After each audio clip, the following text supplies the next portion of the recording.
he enlisted in the Civil War, and then came back. When he came back after the Civil War, he went to work in the bank and pursued his other businesses. He had two sons. Delavan had one son. That son was Everitt Hardin. That was my grandfather. I was named after my grandfather. Everitt was the first who really actively operated the bank. He was born in 1869.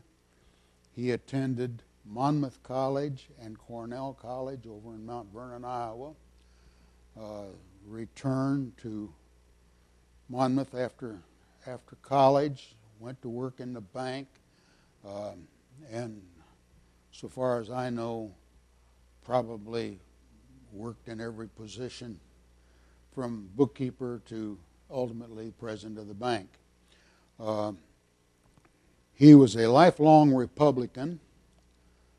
He attended as a delegate 10 Republican National Conventions beginning in 1900. In addition to that, he was a director of the Western Stoneware Company and was a trustee of the Warren County Library. Everitt died in 1941. His son, my father, was Delavan B. Hardin, and he was known as Del to everyone.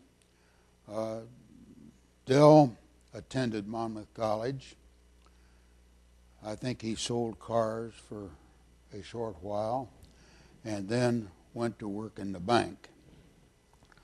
Or about that time, World War I came along.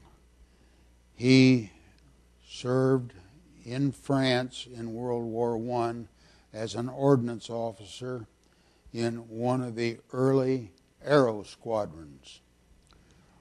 At the end of the war, he came back to Monmouth. He helped reorganize the Illinois National Guard, also took an active part in that, which was in addition to his work at the bank. Over the course of the years, he rose in rank to a colonel commanding the 123rd Field Artillery of the 33rd Division, Illinois National Guard. In 1941, they were called to active service in about March of 1941, and he left to be involved in the war at that time. My grandfather, Everitt, died just before Pearl Harbor, about 2 or 3 weeks before, in November of 1941. Once Pearl Harbor started, my dad was involved in the war and couldn't come home to the bank. So the bank was helped along during the war period until my father returned.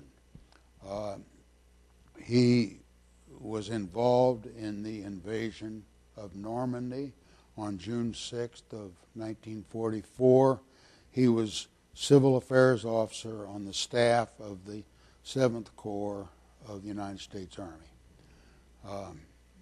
He returned in the fall of 1945, became president of the Second National Bank, and helped some in the reorganization of the National Guard. He had acquired, at the time of his retirement from military service, the rank of Brigadier General.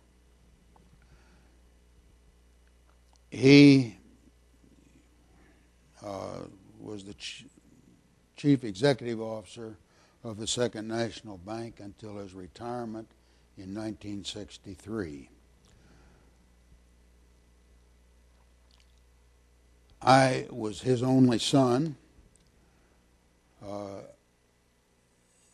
I graduated from Monmouth High School in 1943. The war was going along. I received an appointment to West Point and entered the United States Military Academy July 1, 1943. I graduated in 1946. I then stayed in the service almost 10 years, serving at Fort Knox, Kentucky, in the Army of Occupation in Germany, Fort Hood, Texas, and also at the military and naval academies. In 1956, I resigned my commission after that being suggested to me by members of the family seeking for me to come home to the bank, which I did. I attended the Graduate School of Banking at the University of Wisconsin, which were summer sessions, and in 1959 graduated from there. I occupied the regular positions in the bank, and in 1963 became president of the bank. In 1964, well, I guess I should mention that the bank, being run by the Hardins during this long period, a lot of the stock of the bank, the shares of the bank, were held by various members of the family. In late 1963, early 1964, some members of the family sought to dispose of their stock. They wanted to do it very quickly, did not accomplish that, and then they acquired control of the bank and voted the voluntary liquidation of the bank.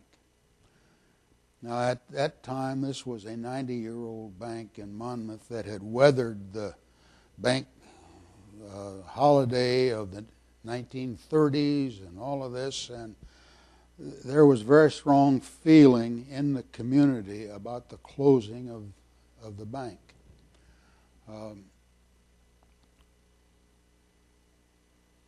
A group of local businessmen decided to try to start another bank in place of the Second National.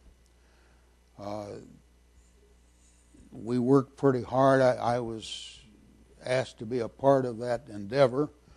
We worked pretty hard to put things together, and we were able to open the bank on September 10th, 1964, not quite a year after the Second National was closed.